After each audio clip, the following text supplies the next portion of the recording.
আল্লাহ তাআলা অর্ডার করলেন, ও জিবরিল, তোমার ৬০০ নূরের পাকা সবগুলা তুমি ছেড়ে উড়াল দাও। সুবহানাল্লাহ।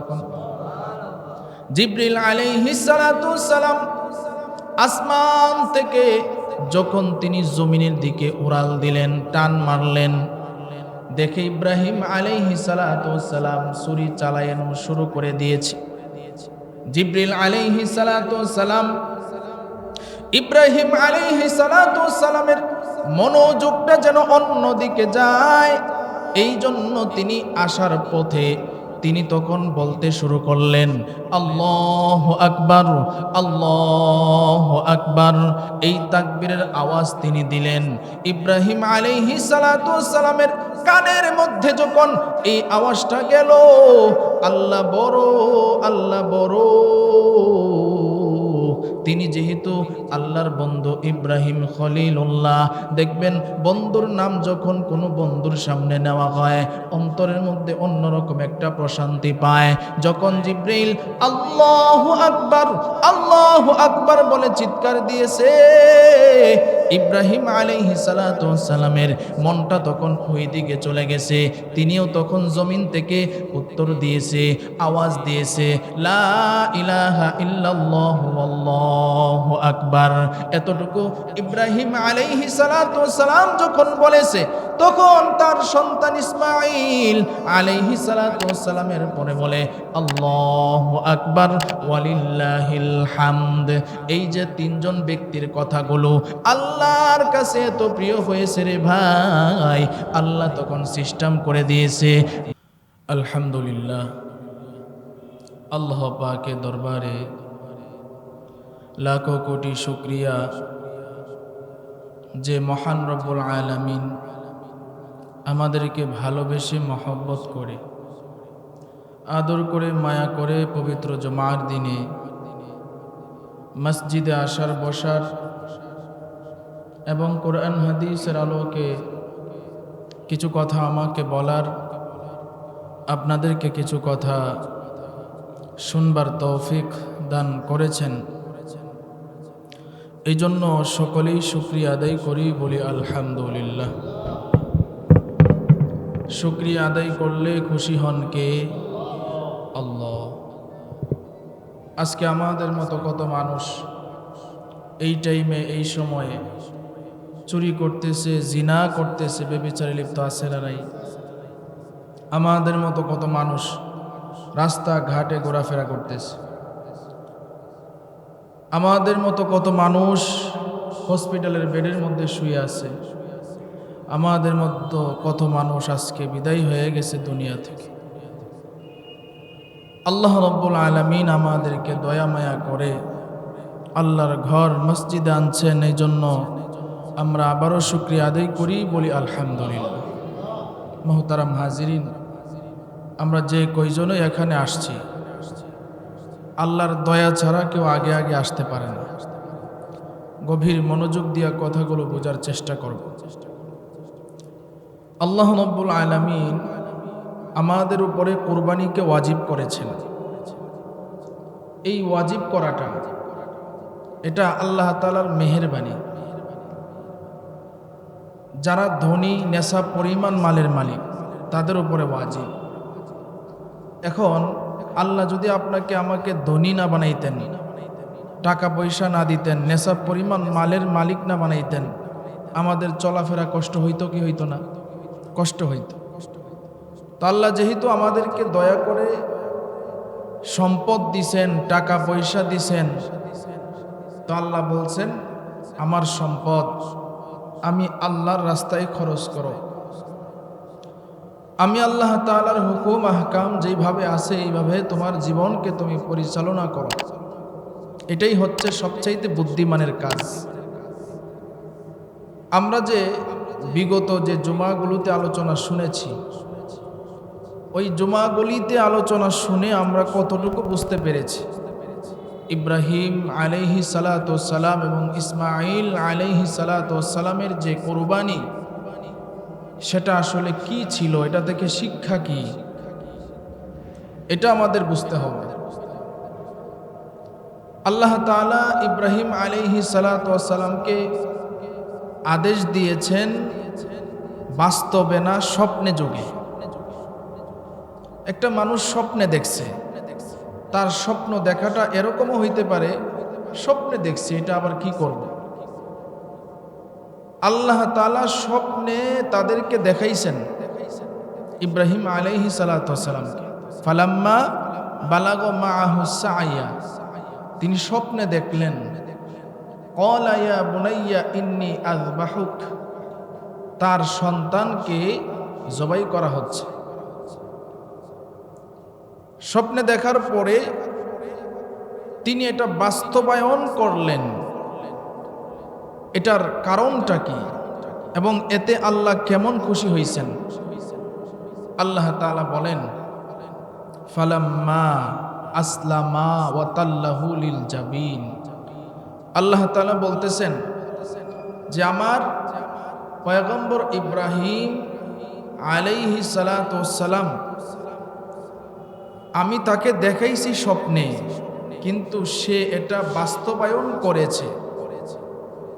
ওয়ানাদাইনাহু আইয়া ইব্রাহিম, আল্লাহ বলতেছেন হে ইব্রাহিম, কদ সাদ্দাকাতার রুইয়া, আমি তোমার প্রতি খুশি। সুবহানাল্লাহ বলেন। ফালাম্মা আসলামা ওয়া তাল্লাহু লিল জাবিন, ইব্রাহিম আলাইহিস সালাতু ওয়াস সালাম আল্লাহর হুকুমের ক্ষেত্রে নিজেকে সমর্থন করে দিয়েছেন, একবারে আত্মসমর্পণ করছেন। আল্লাহ আপনি এটা অর্ডার করেছেন, আপনি স্বপ্নে দেখাইছেন, আমি সেটা বাস্তবে রূপ দেখাইছি। আল্লাহ আমি আপনার কাছে নত হইছি, আপনার হুকুম আহকামের ব্যাপারে আমার কোনো কিছু এমন নাই যে অভিযোগ আছে, আপনি যেটা বলছেন আমি সেটাই করেছি। জুড়ে বলেন সুবহানাল্লাহ। তো কোরবানি থেকে আমাদের শিক্ষা হচ্ছে ইব্রাহিম আলাইহিস সালাতু ওয়াস সালামের যে ঘটনা, এখান থেকে শিক্ষা হচ্ছে আল্লাহ তাআলার যত হুকুম আহকাম আছে, এই হুকুম আহকামগুলোর ক্ষেত্রে আমাদেরকে নিজেদেরকে এমনভাবে আত্মসমর্পণ করা যে আল্লাহ তুমি যা বলবা, যা হুকুম আহকাম দিয়েছ, এতেই আমাকে তুমি পাইবা, আমার কোনো এখানে অলসতা দেখবা না, তোমার যা আদেশ আছে, যা নিষেধ আছে, সব কিছু আমি একেবারে কোনো কথা ছাড়া মানব।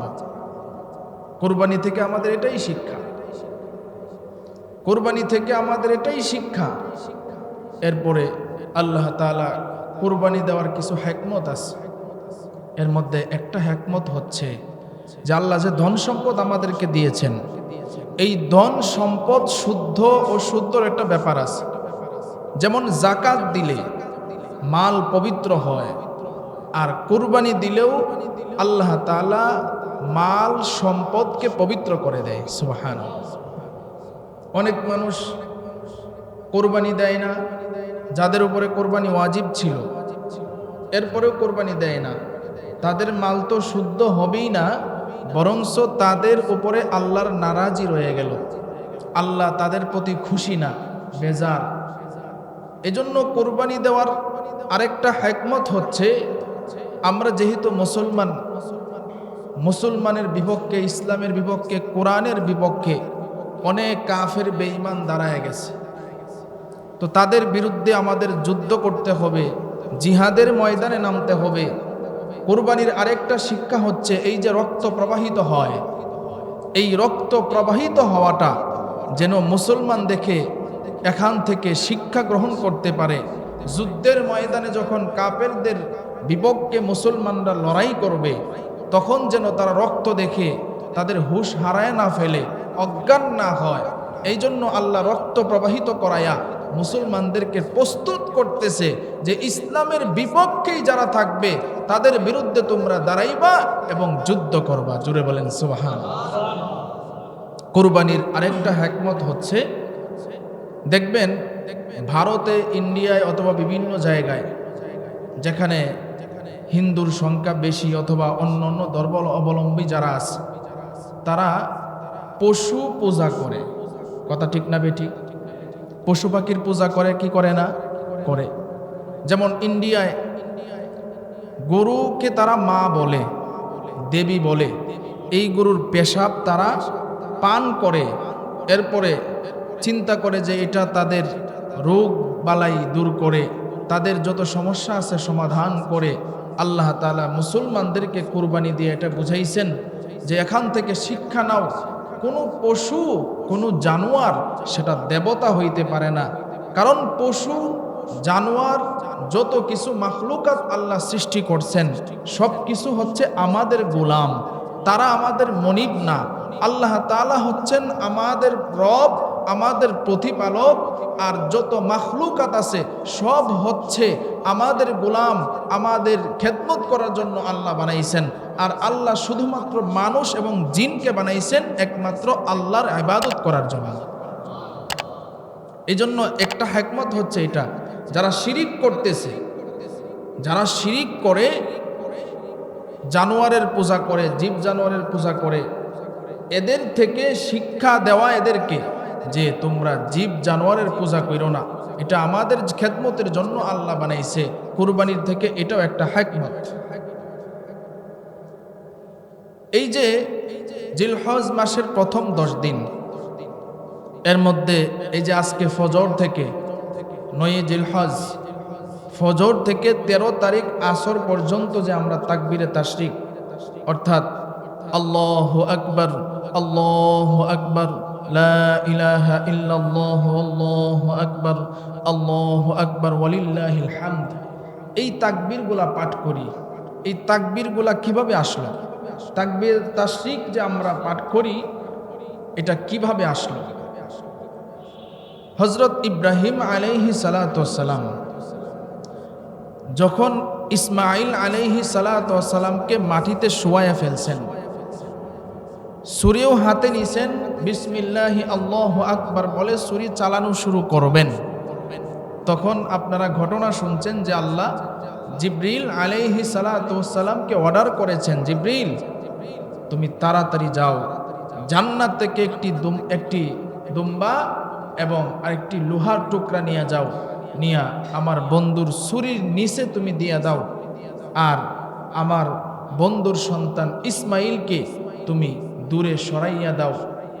এই যে ঘটনা শুনেছেন, যখন জিবরিল আলাইহিস সালাতু ওয়াস সালামকে আল্লাহ তাআলা অর্ডার করলেন, জিবরিল আলাইহিস সালাতু ওয়াস সালাম তখন অনেক উপরে, অনেক উপরে। কত উপরে?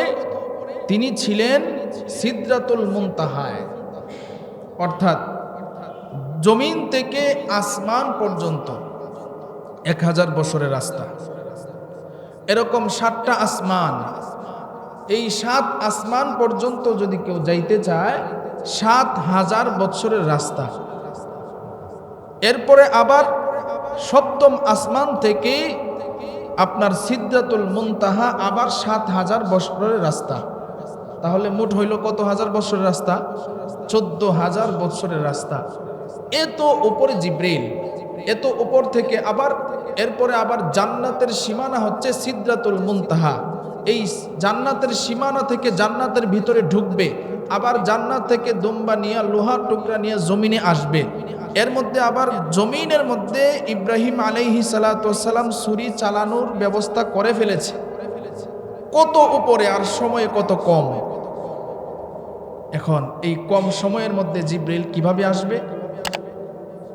আল্লাহ যদি ইচ্ছা করে সবকিছু সম্ভব কি সম্ভব না? সব সম্ভব।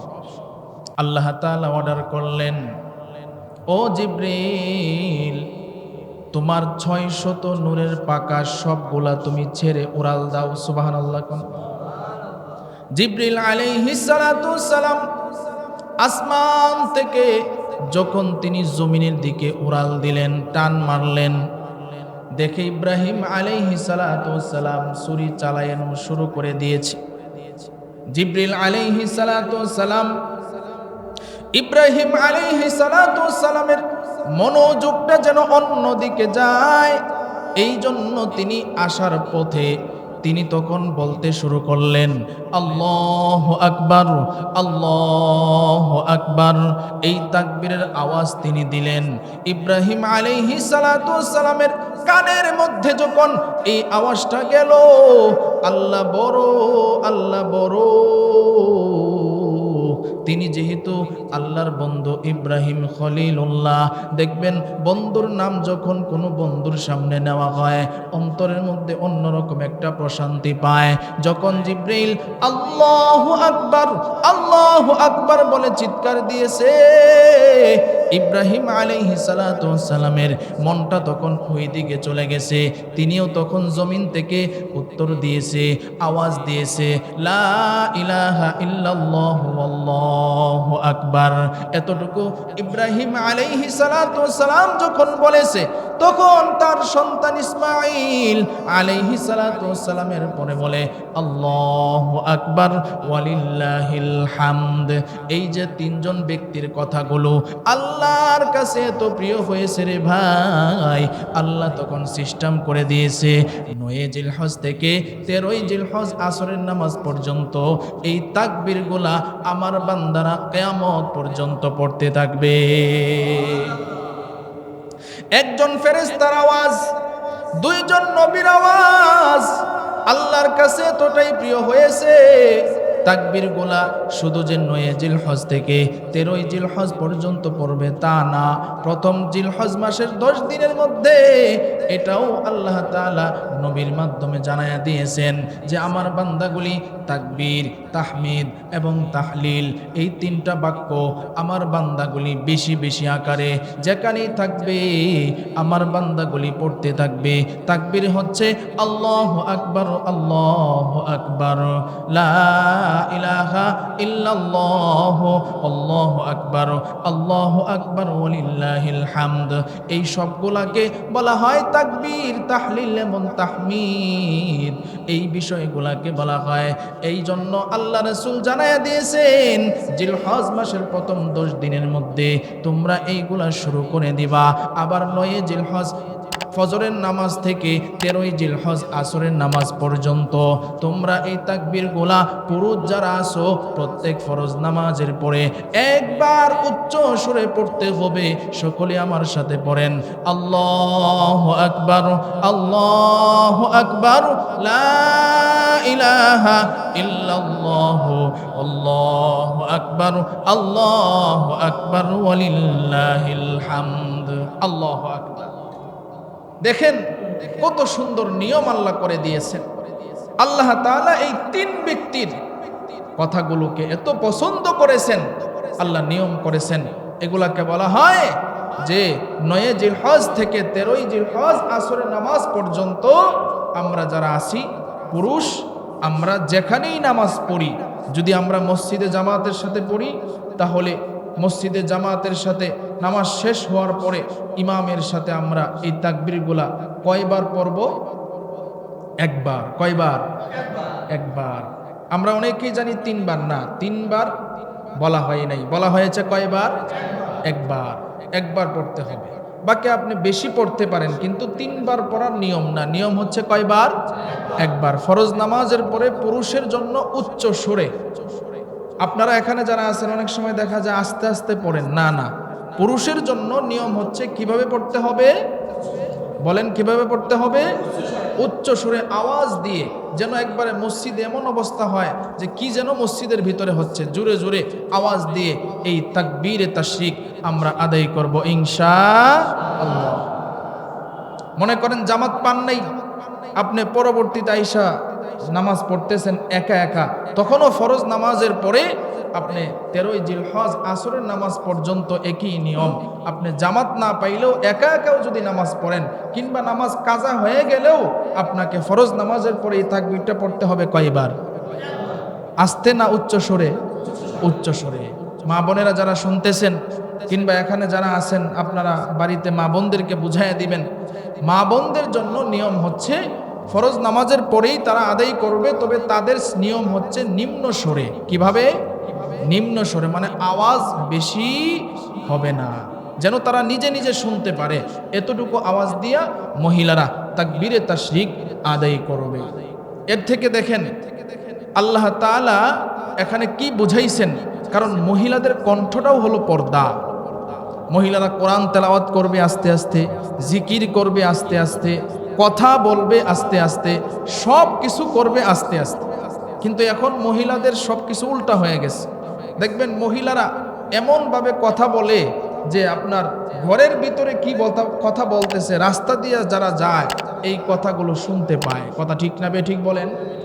অথচ আল্লাহ আদেশ করছেন মহিলাদেরকে আস্তে আস্তে কথা বলার জন্য।